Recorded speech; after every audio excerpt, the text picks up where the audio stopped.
Here we'll talk about the ballast resistor that was fitted to the Triumph Stag, and maybe I'll give my input on why people are a bit confused in what's going on. So let's take a look at this. This is a large diagram of the wiring diagram, and you can see, let me get my pencil here, that this is number 13, which is the ballast resistor, and it goes to, if you trace the wire, it goes to the coil. And people ask you, is this a 12 volt coil or a 6 volt coil? Let's stick with the standard Stag setup. And this is showing the wiring diagram for a Mark 1. And so what actually happens is you'll see a wire here, this WO wire connects on this side, and it goes to the plus side of the coil. Now, when the car's running, let's say so you have this 6 volt coil, but when you start the car, what happens is you actually feed 12 volts to this coil through this WO wire. And this WO wire, if you trace it back, goes to the starter motor. Sorry about this, it's somewhere in there. And what happens when you switch on the ignition, that plate in the solenoid engages and it actually makes a connection. So let's trace it back. Here you go. Here's the WO wire. So when you start the ignition, you actually get 12 volts. Normally you don't get any voltage on this. But when you start the ignition, you get 12 volts on this. And that feeds 12 volts to the coil. And then you may ask, why is that? So what people are saying is that when you start the car, a lot of the current and voltage is used by the starter motor. And so the effective voltage getting to the coil is less. And so you may have a starting problem. So a lot of the cars back in the day, what they would do is they'll have a 6 volt coil, but they would have this bypass 12 wires when you start. Now when the car started, that solenoid disengages and you don't get any voltage on this. Now on this line, this is actually this side is actually 12 volts, but it goes through a ballast resistor and it reduces the voltage, I think, to about 6. But as I said, when you start the car, this wire, this WO wire, actually supplies 12 volts.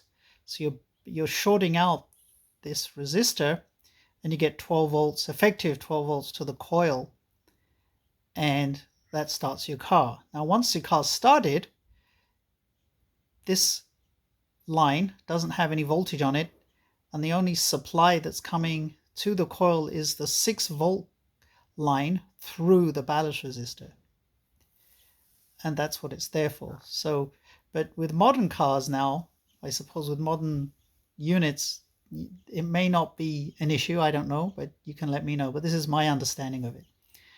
Then the other question people say is, well, what do? I have a 6 volt coil or a 12 volt coil. It doesn't really matter on the voltage of the coil, I would say. You're more worried about the resistance of this coil. So if I'm not mistaken, the ballast is 1.5 ohms and the coil is 1.5 ohms, so you have an effective 3 ohms across this line. So some people get rid of the ballast resistor, and if you do get rid of the ballast resistor, then you would need a 3 ohm coil to replace it. But if you have the ballast resistor, again, this is 1.5, this is 1.5, that's 3, effectively 3, that's fine. Now, on one of my Stags, I have illumination, and it requires you to have the effective 6 ballast resistor setup. So I suppose I could remove the ballast resistor and replace the coil with a 3 ohm coil, but I won't. I'll just leave it as is. There are some electronic igniters, such as Petronix, that says you do not need the ballast. You can remove the ballast. Now the problem is here in this particular wiring setup, you can't connect your 12 volts to this line here, the WO line, because as I said, it's only alive when you start the car. So a lot of people, what they do is take a 12-volt line directly from the inertia switch, fuel cutout inertia switch, and feed the 12-volt line into that. Alternatively, you can, I think, how did I do it? I can't remember, but I think I might have removed okay. So also, if you're using a Patronics, you'll have they say to use a 3 ohm coil and remove the ballast. So basically, remove the ballast and just run a line directly, a 12-volt line directly to the Patronics. Now that's a Patronics. But as I said, let's stick with the original Stag setup. This is the ballast wire. Only during startup, you're actually shorting it out. You could say bypassing it, giving 12-volt supply to the coil to start your car perfectly. And then once it's started, the coil only drives with 6 volts. And that's enough voltage to drive the car. Now, some people pointed out that coils now are built so well that you get that 24,000 volts pretty easily. That either with its 12 volts or 6 volts, you have that setup. But I just wanted to point out that it's not too complicated. Just follow the WO wire that gives you a 12 volts during startup. Now let's say your car doesn't work. You have a problem. What you can do is directly connect 12 volts for a short period of time to this plus connection on the coil and see if your car starts. If it does, then you may have something going on in this area here. This is a Mk1 document for a Stag. This is the white, I think it's double white slate wire that goes to the Mk1 tacho.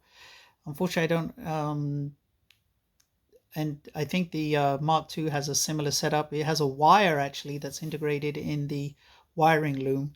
I have a parts cover Mark II, but I don't know where that wire is in the loom. But on the Mark I, you have this physical resistor that sits on the bulk head. So this sort of long-winded story of the ballast resistor. People I see it on various forums. So I thought I'd make a little video on it.